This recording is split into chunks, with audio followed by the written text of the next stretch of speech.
Gravação iniciada, presidente. Bom, dando continuidade ao item 105 da pauta, processo Ibitirama, de relatoria do conselheiro André, foi proposta a resolução, entramos aqui a conselheira Lívia começou a votação, entramos no debate e agora estamos partindo para o início da votação. O conselheiro André pediu um tempo, vamos agora avaliar a mudança aqui, parece que, né, doutor André, o senhor fez uma mudança, o senhor pode relatar aí para nós?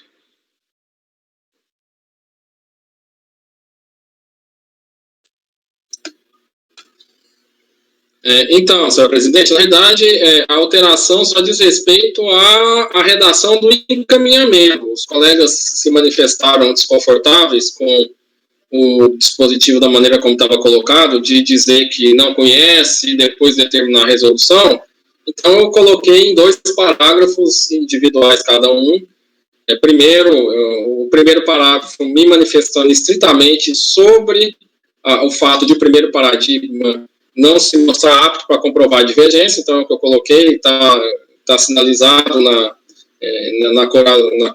nessa cor verde água aí para os senhores, portanto, tendo em vista que o primeiro paradigma não se mostra apto a comprovar a divergência, e a necessidade de apreciar o segundo paradigma mostra imprescindível a devolução dos autos para a presidência da Câmara. E aí, ao final, aí pronto, aí vem diante do exposto, voto no sentido de determinar a resolução para a devolução dos autos à presidência da Câmara, tá, para apreciar o segundo paradigma. E o atendimento, aí eu mantive a redação original. Então, seria parece que essa proposta, ela atenderia aos colegas, né?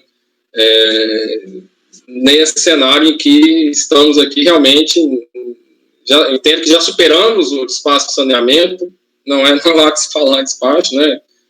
Então, assim, num cenário de resolução, que a resolução se impõe, parece que essa seria, então, a melhor solução a ser apresentada ao colegiado.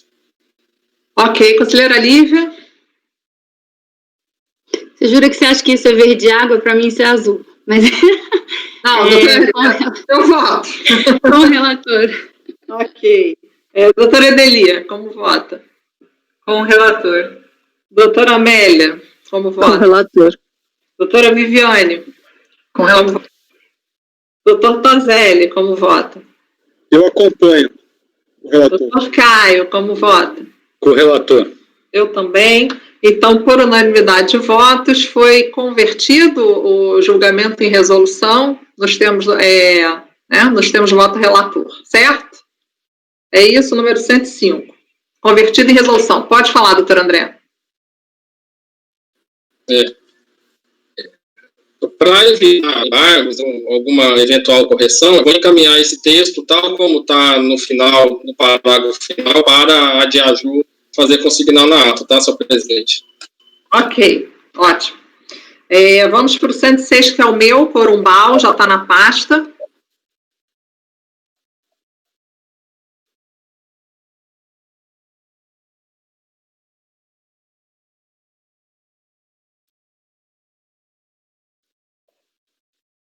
É um recurso especial da Fazenda Nacional, interposto em face da decisão preferida pela segunda turma ordinária da segunda Câmara no acórdão 1202-00552, na sessão de 28 de junho de 2011, por meio do qual o colegiado deu parcial provimento à matéria não discutida judicialmente. O processo cuida dos autos de infração de RPJ e CSLL, decorrentes de lucros obtidos no exterior, no qual foram constituídos créditos tributários com o objetivo de se evitar a decadência com relação a 2 matérias, IRPJ e CSL, sobre os lucros auferidos na Itapara Europa, com sede em Portugal, no período de 96 e 2001, com base no disposto no parágrafo único do artigo 74 da 2158. E IRPJ e CSLL, sobre a variação cambial do investimento no exterior em 2002, tendo em vista que a Itapara Europa por prejuízo no referido ano. Os autos de infração foram lavrados com exigibilidade suspensa, com o intuito de prevenir eventuais efeitos da decadência, dado que as matérias acima estavam em discussão do mandado de segurança, número final aí 3264-7, no qual a empresa havia obtido liminar parcial para afastar da tributação com base no parágrafo único do artigo 74 da MP 2158/2001. Inconformado com a autuação, o contribuinte apresentou impugnação, na qual questionou basicamente 2 pontos. Não tributação da variação cambial do investimento mantido em Itapar, Europa, serviços, e na aplicabilidade dos juros de mora na pendência de causa suspensiva da exigibilidade do imposto lançado. Em 27 de julho de 2007, a segunda turma da DRJ Brasília, por unanimidade de votos, considerou procedente o lançamento para não conhecer da impugnação do sujeito passivo quanto à matéria objeto de discussão na ata do Poder Judiciário e deixar nessa parte de apreciar o mérito correspondente e declarar definitivamente constituído na esfera administrativa o crédito tributário de EPJ-CSLL. Conhecer da referida impugnação apenas na parte não objeto de ação judicial, para manter os juros de mora, uma vez que eles incidem sempre, inclusive, nos lançamentos de ofício, cujo crédito tributário esteja previamente com exigibilidade suspensa para prevenir a decadência. B.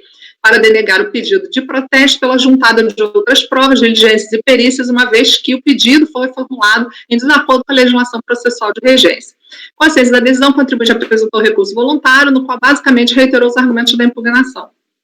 Em 28 de junho de 2011, aí já citei, segunda turma da segunda Câmara, por meio do acordo 02000552, assim decidiu. Por unanimidade de votos, considerar definitiva a matéria não expressamente contestada para conhecer, e não conhecer da matéria objeto de discussão judicial, e no mérito em dar provimento ao recurso em relação à matéria não discutida judicialmente nos termos do relatório e voto que integra o presente julgado. Por maioria de votos, considerar preclusa a matéria não contestada na primeira instância e divergiram os conselheiros José Gonçalves Bueno, Marcelo Baeta Hipólito, e o conselheiro Orlando José Gonçalves Bueno apresentou declaração de voto. A decisão teve a seguinte emenda. A emenda vem, opção pela via judicial, mesma matéria da autuação, matéria não abordada na primeira instância, preclusão, matéria não contestada no recurso, aí depósito judicial, juros de mora, não incidência. Não incidem juros de mora sobre a parcela do crédito tributário depositado judicialmente a partir da data em que esse se efetivou.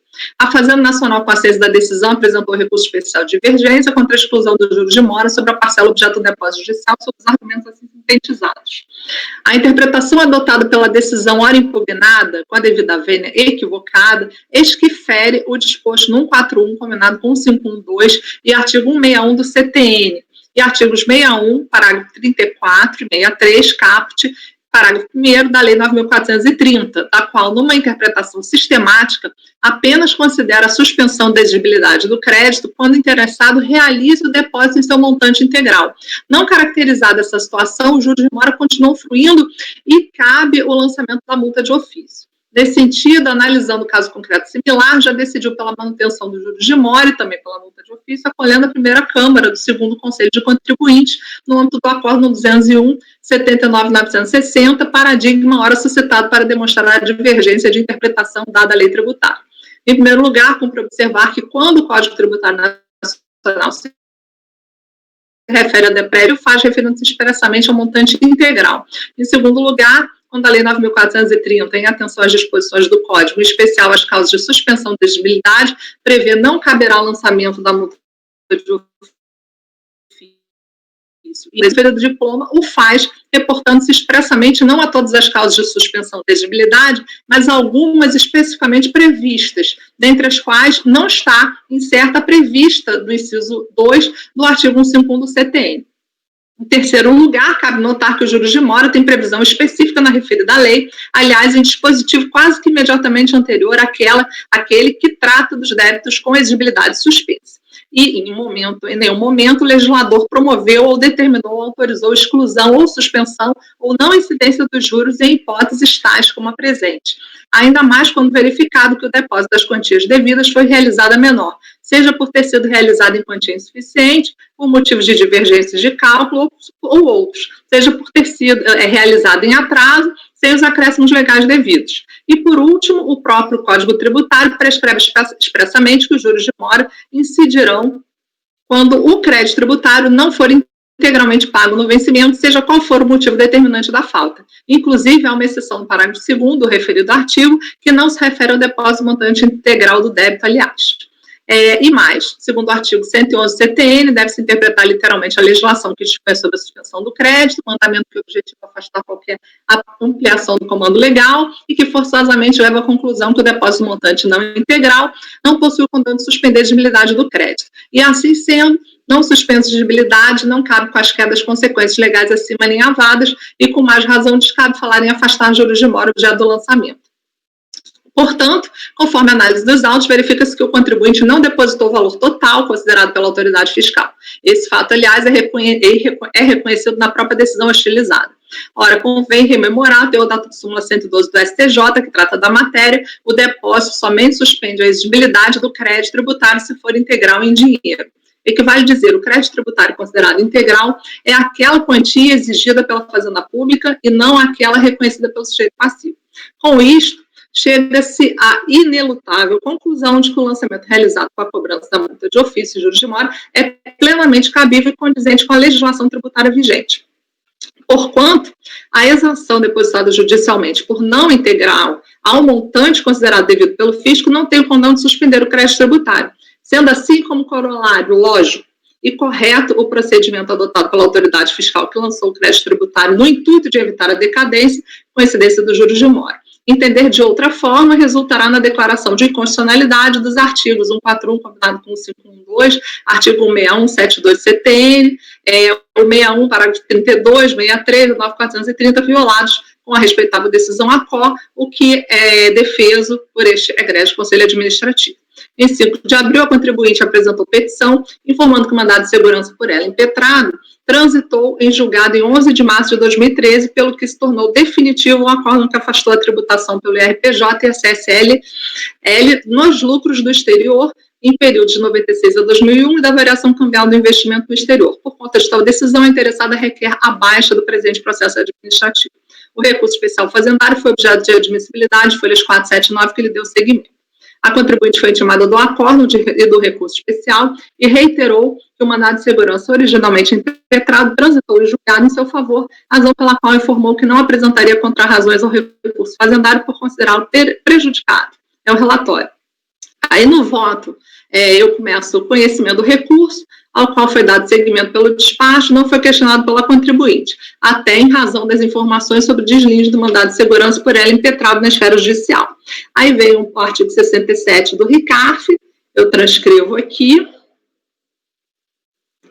Como visto, mais embaixo, no caso dos autos, o despacho de admissibilidade deu seguimento à matéria incidência de juros de mora sobre o valor depositado, de sorte que esta é a única questão a ser apreciada nesse voto, posto que, como informa a representação de folhas 2, houve desmembramento dos feitos e os créditos tributários objeto de discussão judicial permanecerão com os débitos controlados no processo de final de 2005-71, do qual o presente processo é originário.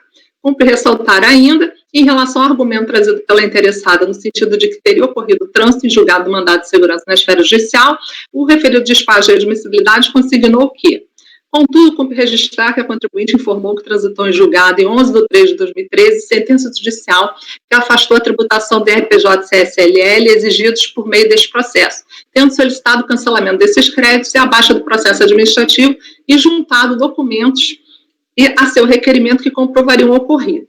Tendo em vista que a análise da admissibilidade do recurso especial tem precisamente identificado a sua abrangência e como não está prevista a apreciação desse tipo de argumento e, consequentemente, de documentos, considera-se que a análise do solicitado e dos efeitos do processo deverá ser feita na etapa de julgamento do recurso especial da Fazenda Nacional. Cumpre, entretanto, observar que, em pesquisa nos sítios da Justiça, verificou-se que o processo foi encaminhado eletronicamente ao STJ em data posterior a que o recorrente alegou que havia sido dado o trânsito em julgado. Em 25 de 4 de 2014, julgando petição do recurso 1422682, cuja requerente era contribuinte, decidiu-se homologar a desistência parcial dos recursos especial e extraordinário, bem assim a renúncia às alegações de direito relativas à regra de 74 caput da MP 2158 de 2001, que prevê a tributação automática dos lucros apurados por controlados e coligados no exterior a partir de 2002. Em relação ao conhecimento do recurso, o despacho de admissibilidade analisou os dois paradigmas indicados pela Fazenda Nacional, o 201, 79.960 e o 0105.148 da Câmara Superior de Recursos Fiscais, e concluiu que a interpretação neles conferida à questão efetivamente divergiu da decisão prolatada no presente caso. Contudo, com o advento da súmula 132, a matéria sob júdice encontra-se pacificada no âmbito desse conselho, em sentido oposto ao pretendido pela recorrente. No caso de lançamento de ofício sobre débito objeto de depósito judicial, em que montante parcial, a incidência da multa de ofício e juros de mora atinge apenas o montante da dívida não abrangida pelo depósito. E esse é o exato caso dos autos. Depósito apenas parcial do valor autuado, como bem informa o acórdão recorrido. Então, vamos lá. Por ser importante para a análise da questão, relembraremos as datas em que os fatos aconteceram.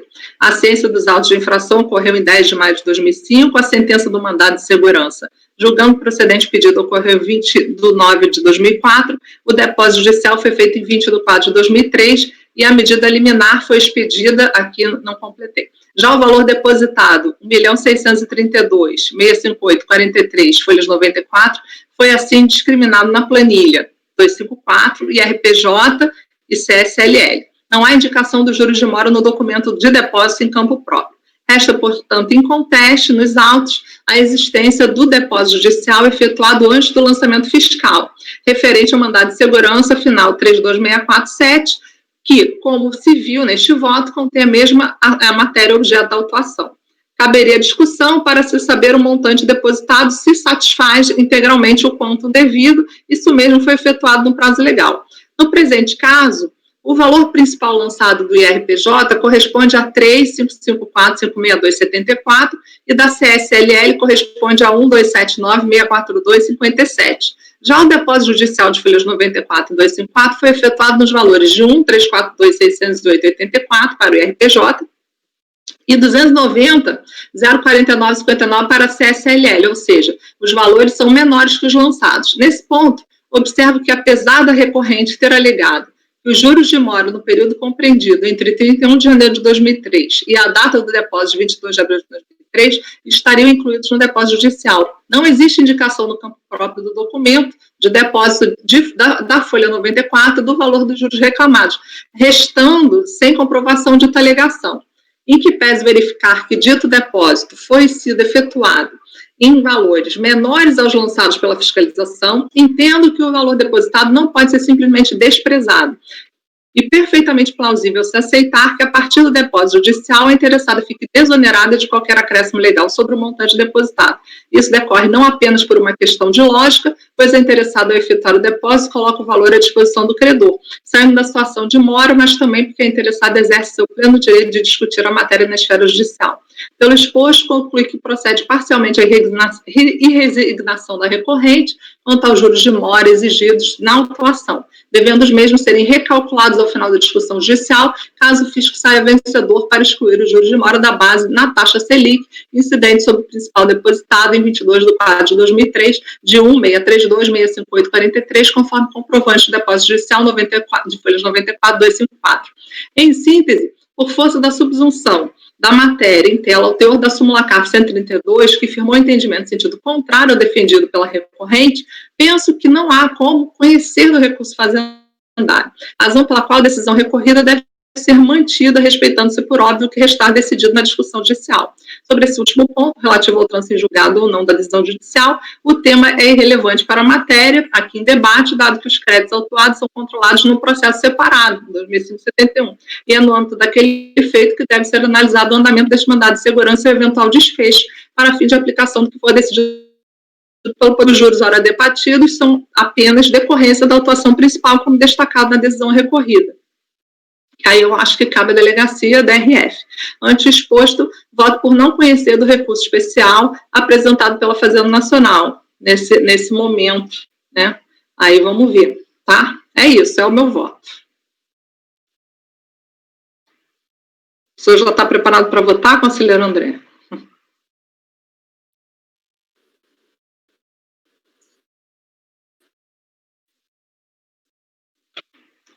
Não estou ouvindo o senhor. Acompanho a relatora. Conselheira Lívia? Acompanho. Conselheira Edeli? Acompanho, só queria sugerir a indicação do artigo 67, parágrafo 3º, porque o acórdão acabou por aplicar Indiretamente entendimento de súmula, aprovada depois da sua edição. Ok. Conselheira Amélia? Acompanho. Conselheira Viviane? Acompanhe, relator. Conselheiro Toselli? Acompanho a relatora. Conselheiro Caio? Não ouvi. Com a relatora. Ok. Então, foi por unanimidade não conhecer do recurso da Fazenda Nacional. Vamos passar, então, para a conselheira Lívia, o número 108, Banco do Estado de Santa Catarina. Quando quiser, está com a palavra.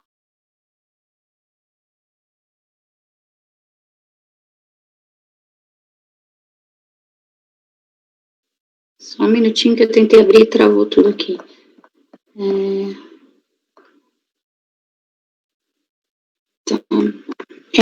Só um esclarecimento já para quem vai adiantar no voto. Lá embaixo, quando eu transcrevo o trecho do paradigma, eu vou tirar essa menção, porque na verdade é um trecho do relatório do paradigma, que menciona uma resolução, então fica parecendo que o paradigma é a resolução, não é, o paradigma é um acórdão, só para evitar análises desnecessárias aqui. Então, vou tirar esse trecho para evitar qualquer questionamento. Agora travou aqui meu negócio, não vai nem para cima nem para baixo. Foi. Vamos lá, recurso especial do sujeito passivo, saldo negativo de CS, a questão de comprovação para fins de compensação do saldo negativo. Na decisão recorrida, transcreve-se o seguinte trecho. Em análise da documentação acostada, novamente não se atesta validade dos créditos utilizados. Assim como a autenticação bancária é prova do recolhimento de valores a um beneficiário, o informe de rendimentos da DIF é a prova da existência do tributo retido, que pode ser aproveitado pelo beneficiário. Os documentos apresentados não têm condão de satisfazer de forma inequívoca que os tributos foram efetivamente retidos e recolhidos, sendo duvidosa a liquidez e certeza do crédito, ficando assim adstrito o requisito do 170 do CTN, por isso ele nega a compensação. A recorrente alega divergência em relação a 101.001.064, é um acórdão, a ementa aqui está certa. Vou retirar esses excertos, que são excertos do relatório e não do voto, do paradigma aqui. Tá. O presidente de Câmara deu seguimento ao recurso especial, observando. Enquanto a decisão recorrida entendeu que a comprovação do montante retido na fonte se faz unicamente pela apresentação do informe de rendimentos da DIRF, o paradigma decidiu de modo oposto que é admissível aquela comprovação em se tratando de retenção promovida por órgãos públicos por meio da escrituração contábil para, tanto, determinando a realização de diligência fiscal confirmatória. Então, a Fazenda apresenta contra-razões questionando exclusivamente o mérito do recurso, é o relatório. Passando ao voto, como não houve questionamento o despacho é claro, né, na admissibilidade, eu acato adoto as razões do despacho para conhecer do recurso. Passo ao mérito. Então, o mérito é definir os documentos hábeis a demonstrar a existência do tributo retido, capaz de compor a base negativa da CS apurada para fins de compensação. O acórdão recorrido considerou que apenas o informe de rendimentos da DIF seria capaz de fazer a prova da existência da CSLL retida, ser aproveitada pelo beneficiário. Diante disso, ele não analisou as demais provas trazidas pelo sujeito passivo nos autos, primeiramente com a manifestação de inconformidade e, posteriormente, em resposta aos argumentos trazidos pela decisão de primeira instância, quais sejam. Ele trouxe recibo do INSS, mencionando as retenções, confirmação de autenticidade do INSS, ele prestou serviços para o INSS. Registros contábeis esclarecendo que as retenções efetuadas pelo INSS compõem o saldo negativo, enfim, não analisou essa documentação. Sobre essa matéria, a jurisprudência desse CAF já se consolidou acerca da necessidade de comprovação de retenção nos termos da súmula CAF 80, então não se questiona que é necessário comprovar a retenção e o oferecimento da tributação. Mais recentemente, a súmula CAF 143 foi aprovada de forma a permitir a prova do imposto de renda retido na fonte por meio de outros documentos que não comprovante de retenção, transcrevo aqui o texto da súmula, e considero que o mesmo raciocínio, a súmula só foi feita pelo IR por questões, acho que, de jurisprudência mesmo, mas não vejo por que o raciocínio não ser aplicável para a CS, até porque as mesmas normas de apuração são do imposto de renda. Nesse sentido, como forma de se evitar a supressão de instância, compreendo que os autos devem retornar à turma quo para que, uma vez superado o óbice aventado para o exame dos documentos juntados nos autos pelo sujeito passivo, sejam esses efetivamente analisados de forma a se concluir ou não, se são ou não hábeis a comprovar as retenções que formaram saldo negativo pleiteado. Então, eu oriento meu voto para conhecer do meu recurso no mérito dar provimento com o retorno dos autos à turma quo. Considerei a turma quo porque ele junta documentos, a DRJ analisou os documentos e mesmo assim considerou imprestáveis. E aí, com base na decisão da DRJ, ele juntou mais alguns documentos. Então, eu acho que a instância aqui está com a turma quo mesmo, né? Mesmo que ela eventualmente converta em diligência, se for o caso. Mas é o voto. Ok. Conselheiro André?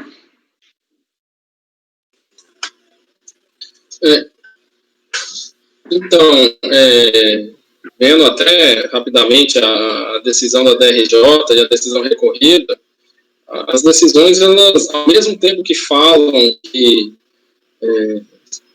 em tese, poderiam ser admitidos outros documentos probatórios dessa retenção, essas decisões falam que é imprescindível a apresentação do comprovante de retenção, né? Então, de ambas as decisões, com toda franqueza, não consegui extrair qual seria realmente o cerne ali da motivação, por que foi indeferido, né? Mas, assim, ambas as decisões, elas falam realmente, não obstante dizendo a respeito de uma possibilidade de se considerar outros documentos, elas ao mesmo tempo falam, olha, parece ser imprescindível para poder fazer essa comprovação aí, dessa retenção, o comprovante dos rendimentos formal, né? Então, assim, nesse contexto, até entendo até uma falta da clareza dessas decisões, né? E parece que a medida mais acertada é a proposta, sim, pela relatora, para que se retorne, e aí sim, se for o caso, as decisões se manifestem de maneira mais clara, mais concreta sobre o motivo do indeferimento. Tá? Então, acompanhar a relatora. Ok. Conselheira Edeli, como vota? Voto tranquilamente com a relatora. O paradigma da minha relatoria, eu tive a oportunidade de julgar 2 processos do BESC. Os 2 eu converti em diligência, inclusive o próprio saldo negativo de RPJ relativo a essa CSL. E aqui me puno por ter proposto essa súmula só para o IRPJ e esquecer que, no caso de retenção de órgão público, também tem repercussão no CSL. Né? Mas, quem sabe, a gente junta mais paradigmas e faz uma para a CSL também, mas acompanha a relatora.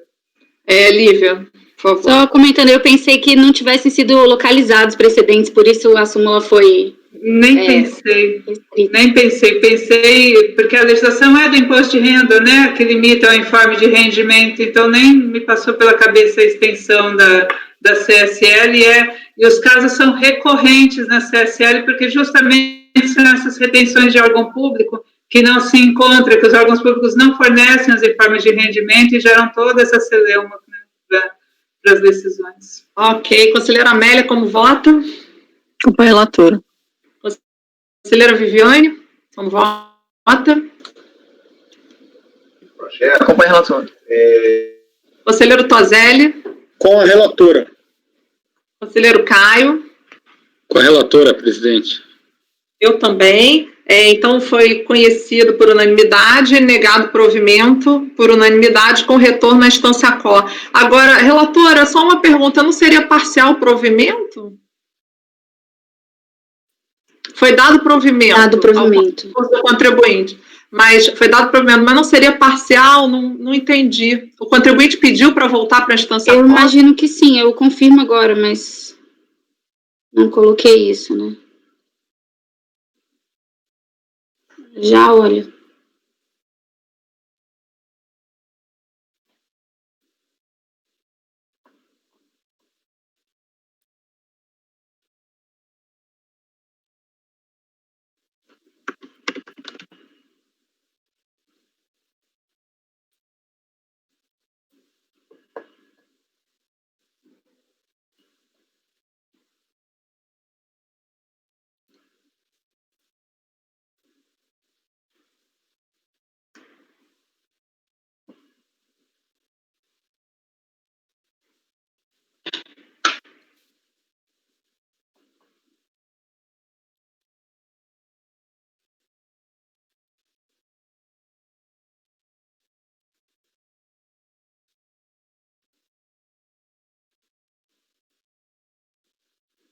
Não, está certo, presidente. Ele pede confirmar o direito creditório declarado e promover a compensação. Então, é provimento parcial, sim.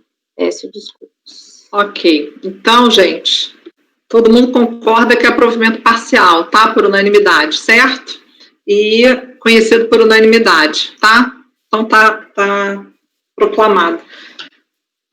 Eu no meu, esse 109 eu poderia dizer que é igual, porque eu perguntei de provimento parcial, porque o meu eu dei provimento parcial.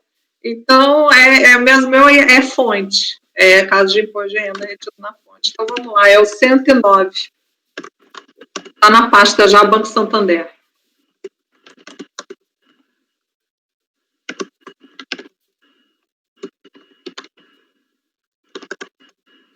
Trata-se de recurso especial do Banco Santander, manejado contra o acórdão 1402.002704, no qual a segunda turma ordinária da 4ª Câmara da primeira sessão, em sessão de julgamento 27 de julho de 2017, decidiu por unanimidade de votos não reconhecer a parcial de direito creditório a título de saldo negativo do ano de 2005, composto por retenções de R de órgãos públicos, e negar provimento ao recurso voluntário de direito passivo nos seguintes termos: acordo de membro do colegiado por unanimidade, negar provimento ao recurso voluntário nos termos de relatório e voto que passo a integrar o presente julgado. A decisão teve a seguinte ementa, aí fala da contribuição, da retenção dos órgãos públicos, somente se reconhece o direito creditório relativo ao saldo negativo da CSLL composto por valores retidos na fonte, advindos de pagamento efetuados ao órgão público por pessoas jurídicas pelo fornecimento de bens ou prestação de serviços, quando suportados por provas consistentes que a receita pertinente tenha sido oferecida à tributação e haja necessários informes de rendimentos emitidos pelas fontes pagadoras, não bastando meras alegações. O sujeito passivo manejou embargos de declaração contra essa decisão, rejeitado pelo despacho de admissibilidade de embargos. Desse despacho, o interessado foi cientificado, conforme demonstra o termo de ciência de abertura da mensagem, e resignado apresentou recurso especial. Então, ele fala da nulidade do acórdão recorrido e da necessidade de consideração dos documentos juntados pela verdade material. Nas razões meritórias, em sucinto resumo, aduz que o acórdão recorrido não merece prosperar, porquanto sobrelevou a específica prova em detrimento de outras provas que foram trazidas aos autos e que comprovam cabalmente a prestação de serviços e as referidas retenções, correspondente exatamente a 1% do valor bruto de cada um dos pagamentos, exceto a observância da 64 da 9.430. Afirma ter acostado a composição dos pagamentos recebidos da Receita Federal e do INSS, conforme a ficha 50 da DIPJ 2006, ano calendário 2005, relativos a serviços prestados ao órgão público, sendo de pleno direito da recorrente utilizar o crédito originado dessas retenções a despeito de ter sido informado ou não nas GIFs das respectivas fontes pagadoras. Discordo do entendimento adotado pelo acórdão recorrido, que qualifica de excessivamente rígido, distorcendo a natureza jurídica das retenções e fazendo com que os informes de rendimento, que nada mais são do que meios de prova, se confundam com o próprio fato gerador dos créditos da CSLL fonte. Além disso, não se teria atentado quanto à aplicação do princípio da verdade material, pelo qual o julgador deve se ater a todas as provas existentes, sempre considerando a busca da verdade real. Ao fim, requer seja admitido o recurso especial para, no mérito, integrar o provimento a fim de validar a compensação realizada ou, no mínimo, anular o acordo. Para que seja proferida a nova decisão. O recurso especial foi inadmitido nos termos do despacho 153 e 160, a razão pela qual o interessado interpôs agravo, admitido parcialmente pelo despacho de folha 180 e 189 para a rediscussão do tema necessidade de consideração dos documentos juntados. Paradigma 1801000225. Intimada, a PGFN apresentou contra-razões, limitando-se a registrar que, no caso, o sujeito passivo não apresentou os comprovantes de retenção emitidos pelas fontes pagadoras para eventual comprovação do alegado cujo fornecimento enquanto previsto no artigo 31 da mesma IN 480. É o relatório, aí o recurso é tempestivo, não há argumentos contra o seu conhecimento, de maneira que, preenchendo os requisitos de admissibilidade, conheço. O presente processo trata-se de PER-DECOMP, pelo qual o interessado pretende compensar débito de CSLL com crédito a título de saldo negativo de CSLL no valor de 306, formado a partir de recolhimentos de estimativas e retenções na fonte, inclusive de órgãos públicos. O órgão de jurisdição reconheceu parcialmente saldo negativo de CSLL no montante de 224.563 de 2003, que nos termos de despacho decisório foi suficiente para quitar o débito compensado. O sujeito passivo resignou-se com o não reconhecimento da parcela de 90.06193 do direito creditório, composto por retenções na fonte de órgãos públicos. Mas a manifestação de conformidade foi julgada improcedente, sustentando a autoridade julgadora de primeira instância, que nos termos do disparo decisório, o contribuinte somente poderia deduzir o valor correspondente à alíquota aplicada para a CSLL, acrescentando que não teriam sido apresentados os comprovantes de retenção emitidos pelas pagadoras no termos do artigo 31 da IN 480 de 2004. O acórdão recorrido orientou-se unicamente pela importância dos informes de rendimento ou comprovantes de retenção fornecidos pelas fontes pagadoras e concluiu que, em que pese a existência de outros elementos de prova do indébito, inclusive a escrituração regular, eles teriam força probante subsidiária em relação àqueles primeiros. Assim, a não apresentação dos informes de rendimento implicou o não provimento do recurso voluntário, como se verifica no seguinte trecho do voto. É preciso pontuar que a retenção na fonte da CSLL para fins de composição do chamado saldo negativo exige sua sustentação e documentação probante regular, o oferecimento dos rendimentos à tributação e que os valores pleiteados encontram-se informados em comprovante específico emitido pela fonte pagadora, conforme expressa determinação do RIR 942 e 943, e tudo aplicável à CSLL por força do 57 do 8981 de 95 e do 28 da 9430.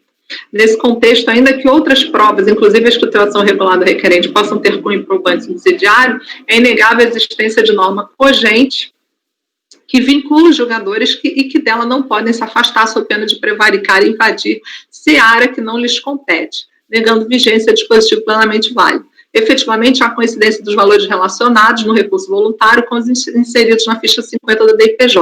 Também é verdadeiro que os entes públicos, quando realizarem pagamentos a entidades privadas por conta de serviços prestados, deverão reter IR, CSLL, PIS e COFINS, conforme percentuais específicos de cada exação e que, no caso concreto, corresponde a 1% dos rendimentos.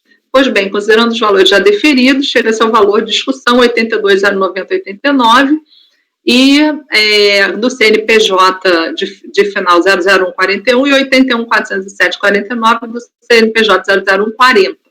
No recurso voluntário, o recorrente limitou-se a aduzir que os valores de retenção correspondem exatamente a 1% dos serviços prestados aos citados entes públicos, sem trazer os necessários informes de rendimentos produzidos pelas fontes pagadoras, condição sine qua non para reconhecimento do crédito citado, conforme a legislação antes invocada. Nesse cenário duvidoso, o assento da decisão recorrida assenta que o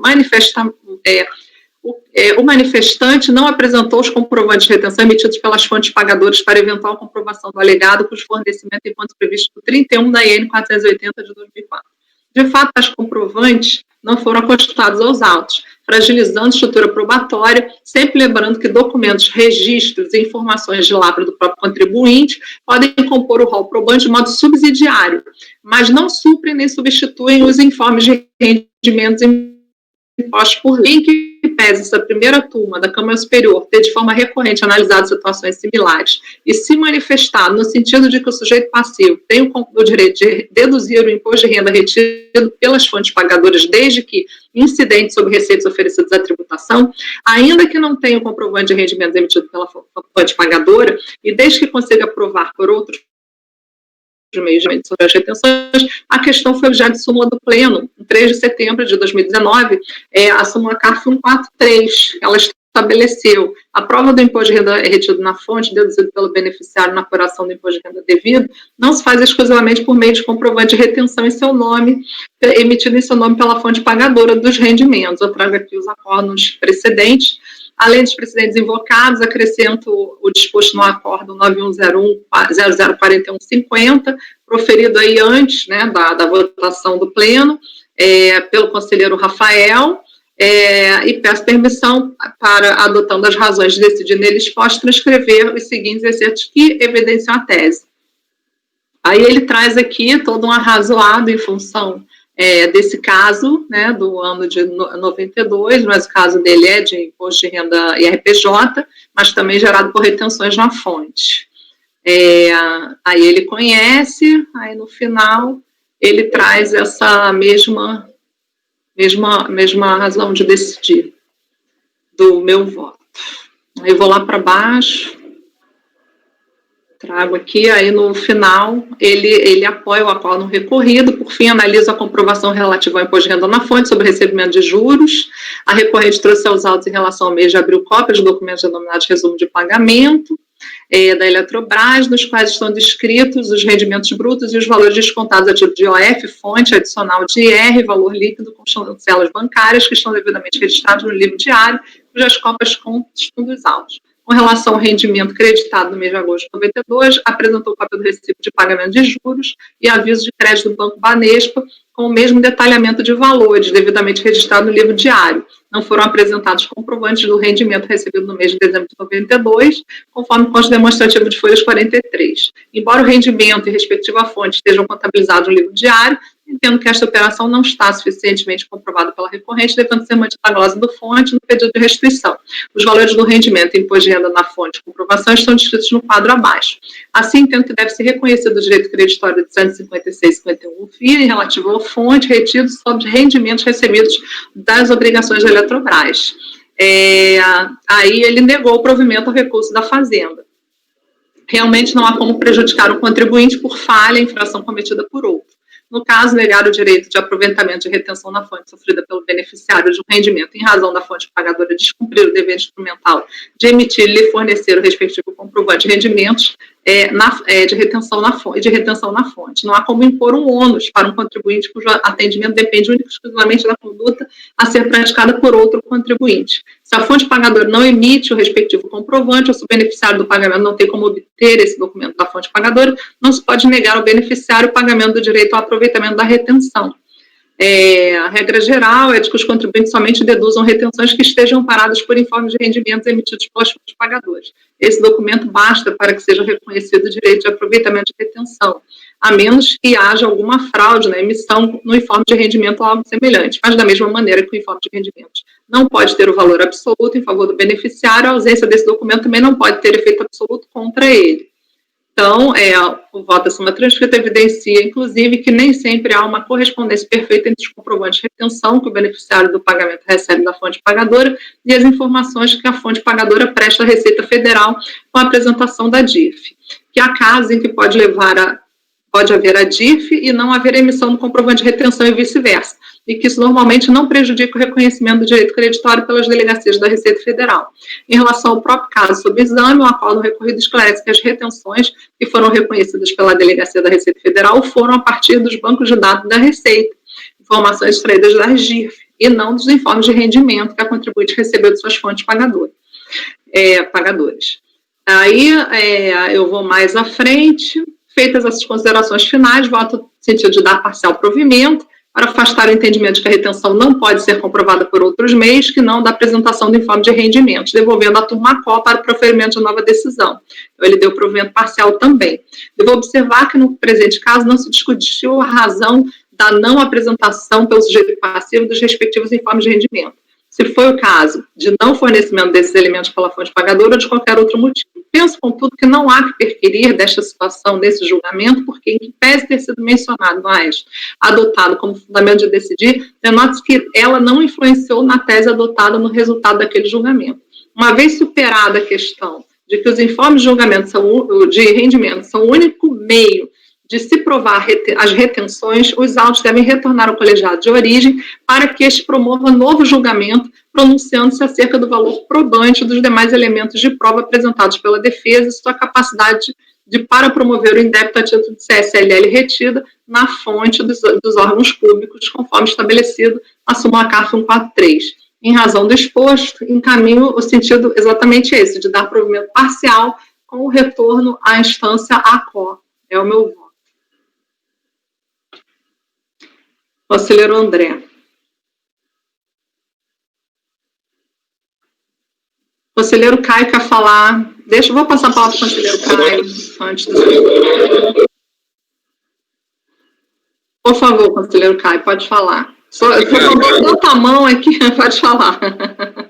Não, eu queria só fazer um esclarecimento que me causa um pouco de estranheza, os termos do acórdão. Só fazendo um registro, porque, de fato, o entendimento dessa turma ordinária, da qual eu fiz parte há quase 4 anos e estava presente nesse julgamento, desde antes da minha entrada na turma, o que é muito estranho é que já havia sido superado esse entendimento de que só o comprovante de rendimento faz a prova hábil da retenção. Mas eu concordo que está expressamente registrado nas razões de decidir, né, doutor André? Está escrito isso. Sim.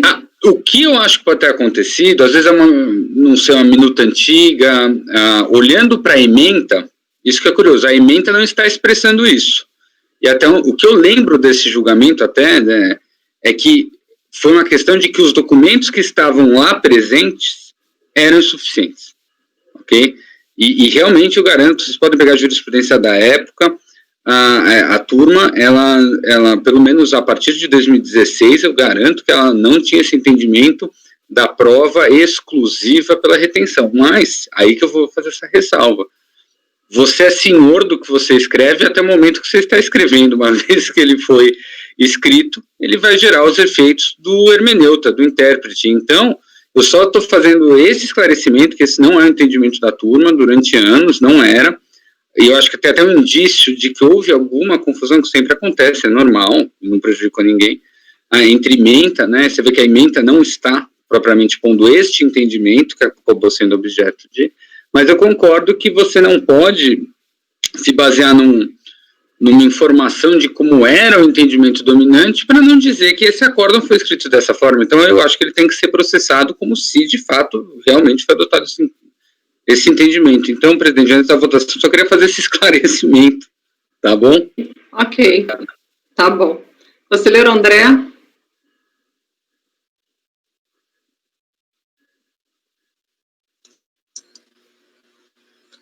Com a relatora, senhora presidente. Conselheira Lívia, como vota? A Edeli tá com a mãozinha, não tá? Ah, Edeli, desculpa, não te vi. Pois não, Edeli. Eu revirei. A minha primeira dúvida em relação aos fatos era se a leitura do voto me pareceu que o único documento a mais que o contribuinte havia invocado era a própria DIPJ do período. E aí repassei o processo inteiro, realmente não tem nenhum documento contábil de suporte apresentado durante o contencioso que tivesse sido recusado, né? E existe uma frase dentro do voto onde ele coloca onde ele expressa que os informes de rendimento são essenciais e que a DIPJ não serve para esse tipo de prova. Então, eu fiquei em dúvida mesmo se o caso aqui seria de aplicação da súmula. Fiquei em dúvida, já fui olhar, o processo pode ser julgado mesmo se não for o caso de aplicação de súmula. Não, a aplicação eu não fundamentei o meu voto com a súmula. Eu fundamentei meu voto com o precedente do doutor Rafael. Né? Na verdade, a súmula eu trouxe para corroborar a razão de decidir. E o precedente do Rafael traz lá todos os documentos que foram trazidos e desconsiderados naquele processo porque não trazidos os informes de rendimento. Mas eu não posso inferir aqui, fazer um exame de prova do que está no recorrido. Só estou, assim, eu tenho que levantar a mão também, eu sei, né? Mas como o processo é meu, fica difícil também para mim já decidir aqui de pronto, sem mandar de volta. Pois não, Caio, pode falar.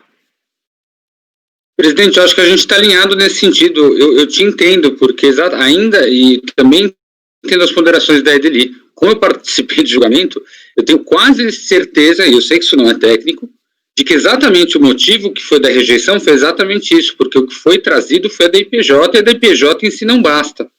E esse sempre foi o entendimento da turma. Mas eu concordo que a gente tem que olhar para este acórdão, e realmente este acórdão tem uma frase que fala que, independentemente de qualquer outro documento que você traga, indispensáveis os informes de rendimento. Uma vez que publicado, é isso que é o objeto do recurso. Ainda que possa ter havido alguma confusão, né? Conselheiro André, pode falar. Parece que a doutora Lívia está congelada. Aí eu ia falar, eu vi agora aqui. Lívia, você pode sair e entrar, você está ouvindo? Ou eu vou nomear o Tozelli para expulsar o pessoal da sala. Acho que já foi. Ai.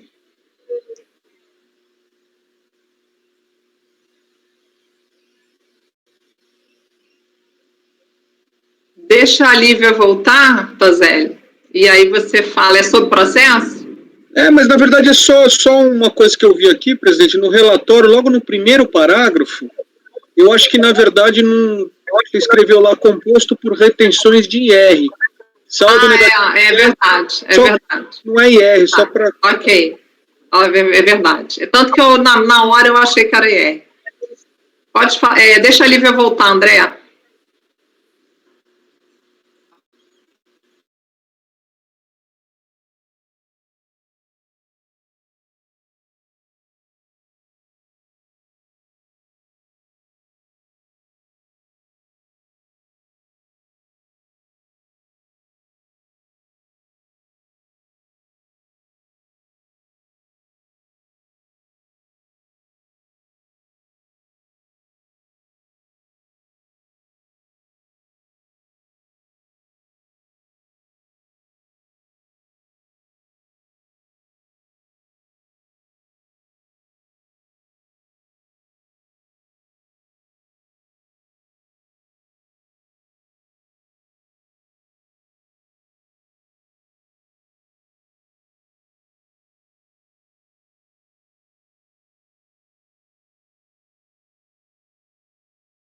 Estou perguntando para ela se está tudo bem, que eu acho que sei o que houve. Lá, a luz nos Estados Unidos a gente não tem como controlar. Fabimar, acho melhor parar a gravação, esperar a doutora Lívia voltar.